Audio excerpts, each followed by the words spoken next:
یہاں ایک اور اہم بات کی جانب آپ کی توجہ مبذول کرانا چاہوں گا۔ جیسا کہ ہم نے آغاز میں یہ جاننے کی کوشش کی تھی کہ حروف جارہ سے مراد وہ حروف ہیں جو اپنے بعد آنے والے اسم کو زیر دیتے ہیں، تو اب آپ ایک بار پھر سے مثالیں دیکھیے کہ مثالوں میں جہاں حرف جار آیا ہے، حروف جارہ میں سے کوئی ایک حرف جر ہے، اس کے بعد آنے والے لفظ کے آخر میں زیر آ رہی ہے، جیسے من الشیطان، نون کے نیچے زیر، للہ، لفظ اللہ کے ہا کے نیچے زیر، باللہ،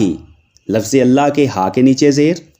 فی الارض، لفظ ارض کے ضاد کے نیچے زیر، علی النبی، لفظ نبی کے یا کے نیچے زیر، الی السماء، لفظ السماء کے حمزہ کے نیچے زیر، عن المسجد،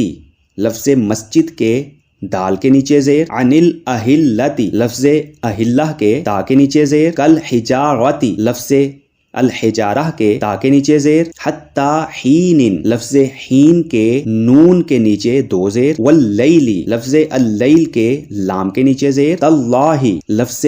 اللہ کے ہا کے نیچے سے۔ ہر حرف پر گفتگو کرتے ہوئے ہم نے آپ کو یہ بھی بتایا کہ وہ حرف قرآن مجید میں تقریباً کتنی بار استعمال ہوا ہے۔ تمام حروف کی بتائی گئی تعداد کو اگر جمع کیا جائے تو وہ میزان 14,920 بنتا ہے۔ یعنی اللہ تعالیٰ کی توفیق سے آج کی مختصر ترین کلاس میں ہم نے قرآن مجید کے تقریباً 14,920 الفاظ سیکھ لیے۔